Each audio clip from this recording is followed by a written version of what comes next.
Good morning dear friends. अपन ने अभी पीछे पढ़ा था क्रॉसिंग, चेक पढ़ी थी सेक्शन 4 NIA एक्ट की, और चेक में क्रॉसिंग पढ़ा था।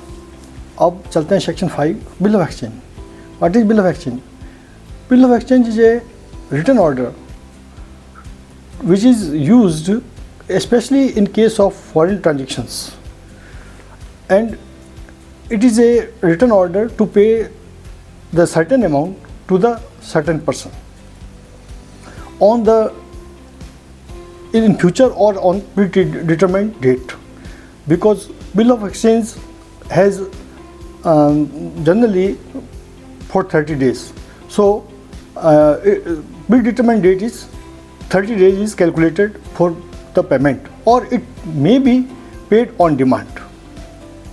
Now there are, if you want to know that how many parties are existed in the bill of exchange has 3 parties: drawer, who issues the bill, that is buyer; drawee, the bank, paying bank, on which order is given by the drawer; and the payee, who has the legal right to pay the payment, that is, we can say seller. What is the profit? What is the key features of the bill of exchange? It mitigates the risk between the 2 parties, and it secures the future payments, and it gives the right to the payee in case of dishonor of bill. These are key features of the bill of exchange. Now, kinds of bill of exchange. Bill of exchange are generally 3 types. First, demand bill, which are being paid on demand or as on predetermined date. Next, foreign bill, which are issued for the purpose of foreign transaction between exporter and importer. Then third, documentary bill. Documentary bill are called those bills which are supported by trade bills.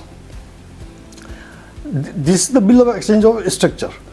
Bill of exchange are generally used for the international transaction, because both parties are unknown, exporter and importer, and bill of exchange works as a mediator, and the paying banker is a proof if in case of bill of exchange is dishonored and payment cannot be done on the behalf of drawer.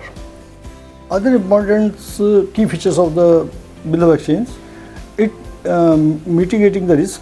It is a global acceptance bill of exchange, enhancing the credit facility in the market, assuring the payment by importer to exporter. These are the key features of the bill. And further, bill of exchange can also be crossed like check, but there is no need to cross the bill of exchange, because bill of exchange is a safest return order, unconditional return order. So in 99% cases it cannot be dishonored, but 1% in case of dishonor, then what rights has the payee has the rights to serve the notice to the drawer, that is issuing, or importer, or as well as to other parties which are involved in this bill of exchange. And to produce any evidence purpose, the payee can turn it to payee can obtain it noting and protesting from the notary. These are the bill of exchange main features. There are many other kinds of bill of exchange.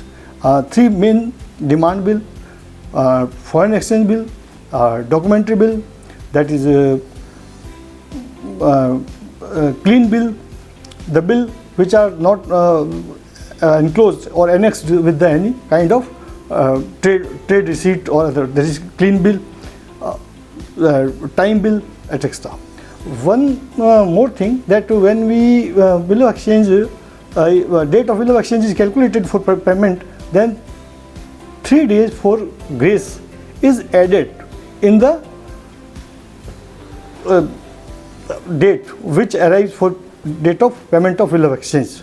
3 days are given as a days of grace. अब आपको मैं दोबारा bill of exchange के kinds प्रकार बताता हूँ. देखिए, हमने डिमांड बिल पढ़ लिया और फॉरेन ट्रेड बिल पढ़ लिया, डॉक्यूमेंट्री बिल पढ़ लिया जिसके साथ कि कोई ट्रेड का एविडेंस लगाओ. अब आगे चलते हैं अपन, एक यूसेंस बिल होता है. यूसेंस बिल होता है टाइम बाउंड, जिसका कि पेमेंट एक निश्चित जो टाइम दिया होता है उसके अंदर लेना होता है, यूसेंस बिल. एक होता है क्लीन बिल. क्लीन बिल वो बिल होता है जिसके साथ कोई डॉक्यूमेंट नहीं लगा होता, जैसे कि क्लीन ओडी होती है, कैश क्रेडिट लिमिट, उससे से वही क्लीन बिल होता है. आगे चलते हैं इनलैंड बिल. इनलैंड बिल मतलब अंतर्देशीय. इनलैंड बिल वो बिल होते हैं जो कि अपने भारत में ही लिखे जाते हैं और भारत में उनका पेमेंट होता है, बाहर नहीं होता. फॉरेन बिल वो बिल होते हैं जिनका कि भारत में कोई भी पेमेंट नहीं होता और न ही वो भारत के किसी बैंक पे लिखे जाते हैं, वो विदेशी बैंकों पे लिखे जाते हैं. आगे अपन चलें तो एक होता है accommodation bill.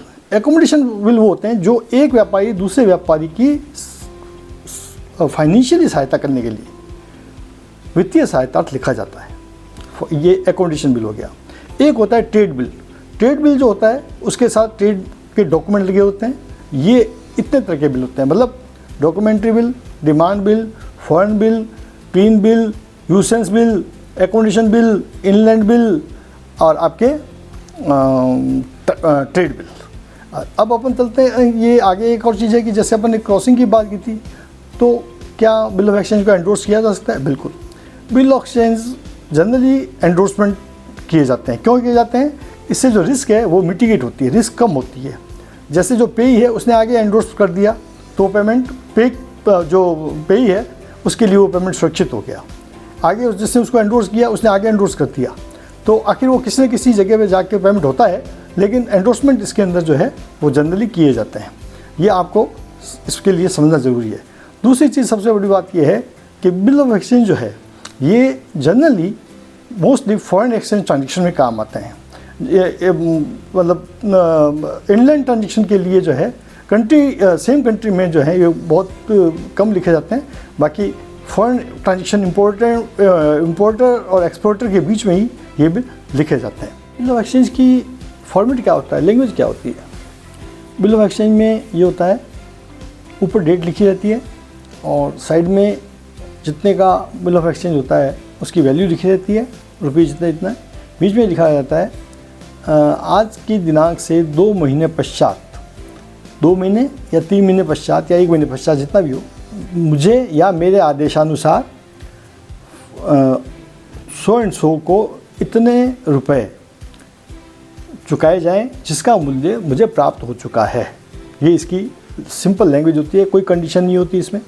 Right hand side में जो ड्रावर होता है, जो बिल को लिखने वाला होता है, जो मतलब बायर होता है, उसके साइन आते हैं. लेफ्ट हैंड साइड में एक्सेप्टर के साइन आते हैं, जो पेई होता है, जो स्वीकृत करता है, उसके साइन आते हैं. ये बिल ऑफ एक्सचेंज का फॉर्मेट होता है. और बिल ऑफ एक्सचेंज को जो है आपको बता दिया कि इसको एंडोर्स किया जा सकता है, आपको इसके काइंड्स बता दिए. बाकी आप बिल ऑफ एक्सचेंज में और ज़्यादा इसको डिटेल में पढ़ेंगे तो अगर किसी तरह की कोई आपको दिक्कत आए तो बताना. और आगे फिर जो है बिल ऑफ एक्सचेंज की डेट कैलकुलेशन की जो है वो आपको बताएंगे. उससे पहले अपन लेते हैं promissory note section 6. Now we come to the promissory note. As per section 6 of the NIA act, what is promissory note? Promissory note is a written agreement between the borrower and lender which promises to pay the loan on the determined date. This promises is being done by the borrower in favor of lender. ये अपन जब bank में loan लेते हैं तो उसमें promissory note भराया जाता है, आप सबको मालूम है.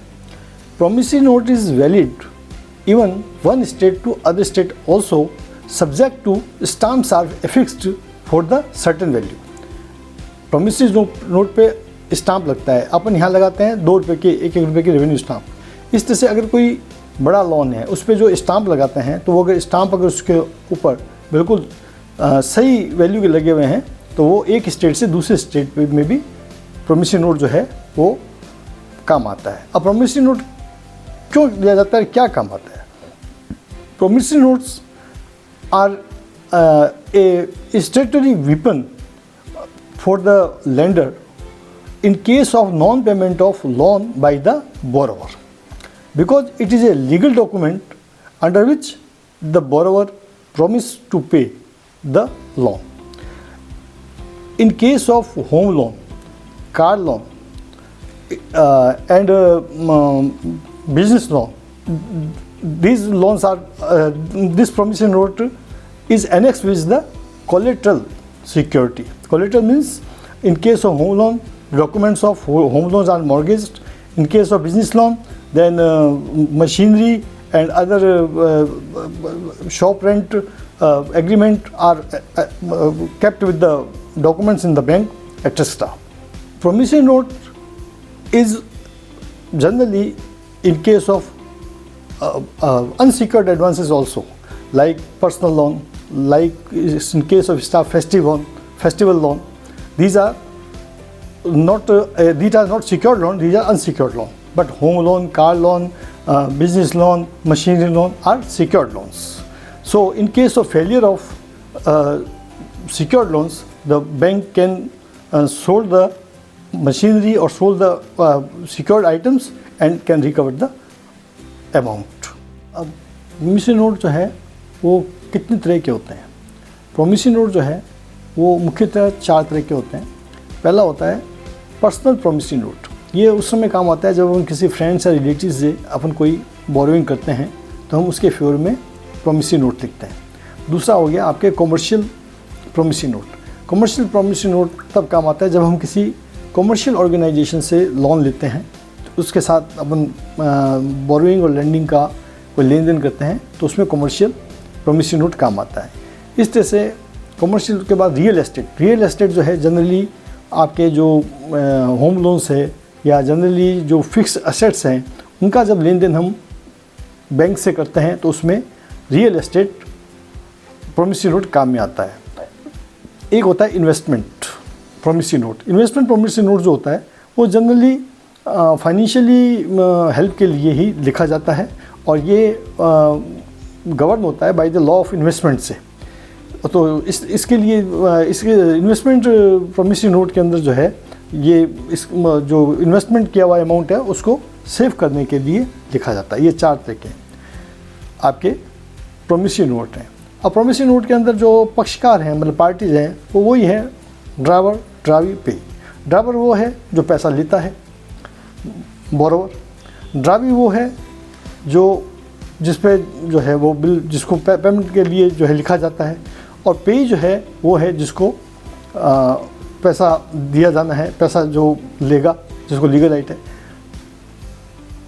प्रॉमिसरी नोट के अंदर जनरली ड्रावी और पेई एक ही होते हैं, लेकिन इसके अंदर एक चीज़ है कि ये भी एंडोर्स किया जा सकता है। Promissory note can also be endorsed. जैसे फॉर एग्जांपल ड्रावर ए है, उसने ड्रावी बी है, उसने बी को पक्ष में एक प्रॉमिसरी नोट लिख दिया। उसके बाद बी ने उसको रोहन को एंडोर्स कर दिया, तो इसमें पे जो हो जाएगा वो रोहन हो जाएगा। अब इस हिसाब से इसके अंदर ए ने बी को लिखा तो पे इसके अंदर बी हो गया था, लेकिन उसने बी ने रोहन को एंडोर्स कर दिया, तो अब इसके अंदर जो पे हो जाएगा वो चेंज हो जाएगा, वो हो जाएगा रोहन। इसके अंदर ये डिफरेंस है।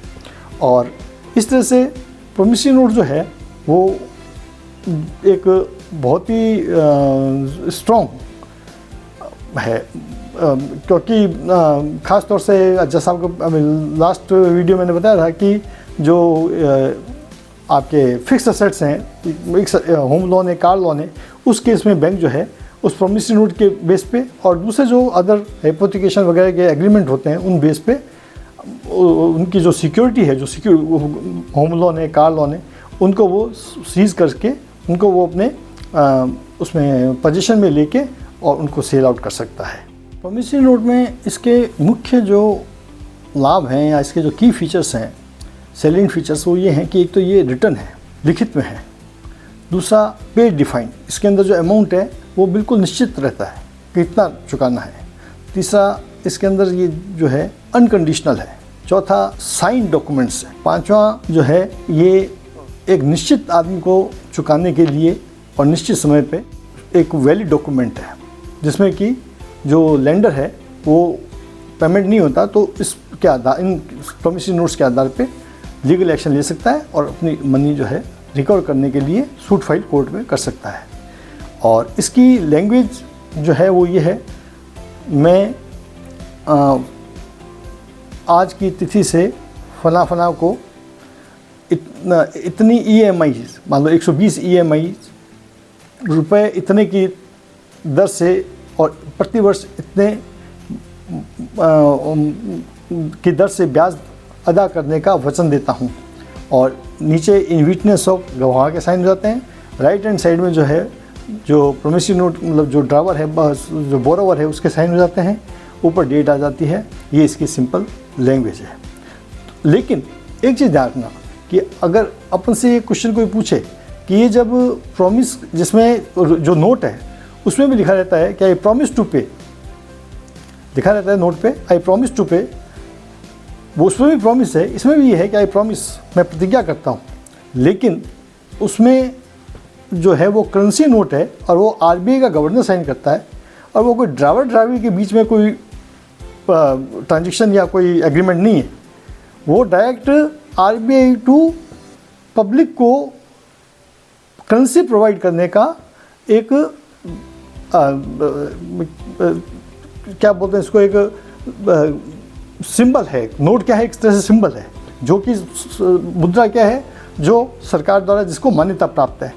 तो लेकिन प्रॉमिसरी नोट को अगर आप मार्केट में अगर चलाना चाहें एज ए करेंसी नोट की तरह कि साहब इसमें भी आई प्रॉमिस टू पे, नहीं, वो ना तो रिजर्व बैंक द्वारा जारी है, ना उसकी लीगल टेंडर है, कुछ भी नहीं है। हाँ, एक बात है, वो आपके कोर्ट ऑफ लॉ में रिकवरी अमाउंट रिकवर करने के लिए, अगर NPA हो गया लोन आपका या आपका उसमें मतलब पेमेंट नहीं हुआ उस लोन का, तो उसके लिए आप लीगल रिकोर्स है आपके पास उसको रिकवर करने का लीगल कोर्स है।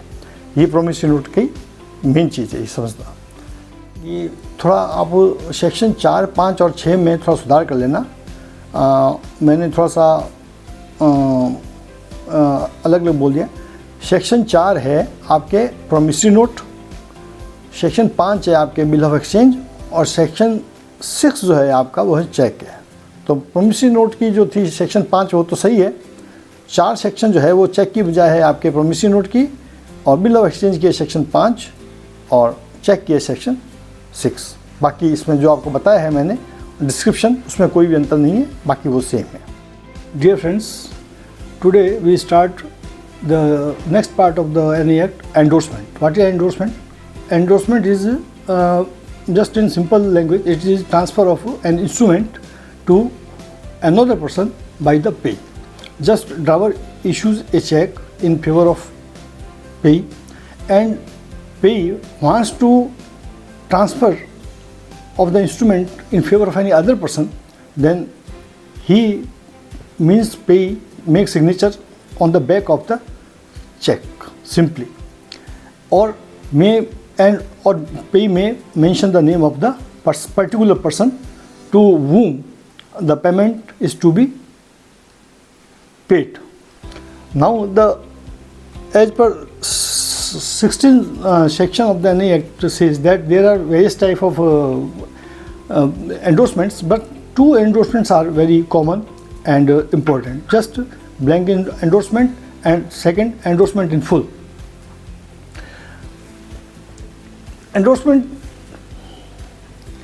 in blank means when the pay just simple makes his signature on the back of the check, it is blank endorsement because there is no mention name of any other person. Simply, and the when the pay makes signature on the back of the check but mention specifically name of any person, pay to or transfer to so and so, then it is full endorsement. There is a difference between that when the payee makes a simple signature without mentioning any name of the other person, then the person means endorsee in favor of the payees to whom the payee given the check. अब हम आगे लेते हैं partial endorsement. Partial endorsement means when the payee or endorser written on the back of the instrument that for example the instrument is rupees 5,000, but he mentions please pay to Mohan only rupees 2,500. It is partial endorsement.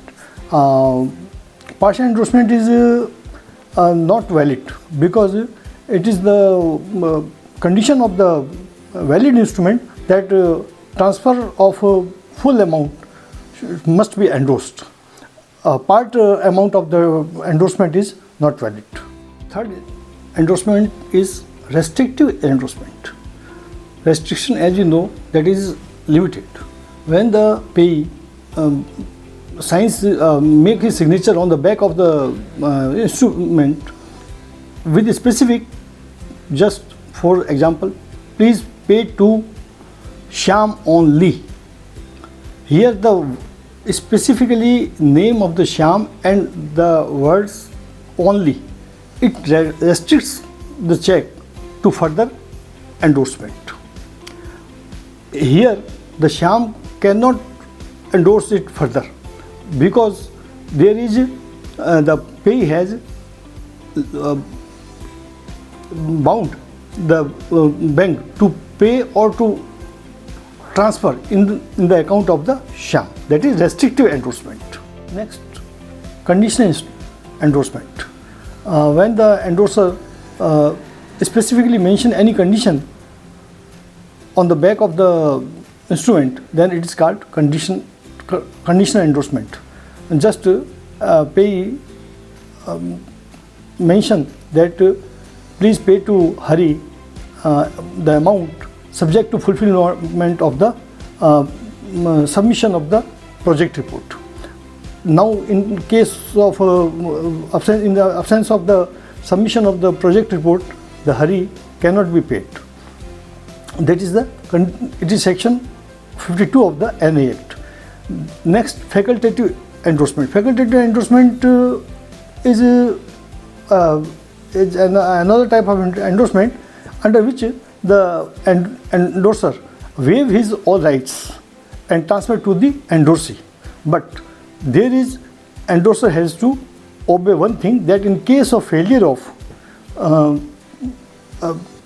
in case of dishonor of the instrument, the endorser has to arrange the payment for the endorsee. That is a facultative endorsement. Now, in nutshell or in summarize, we understood that what is endorsement under NIA Act.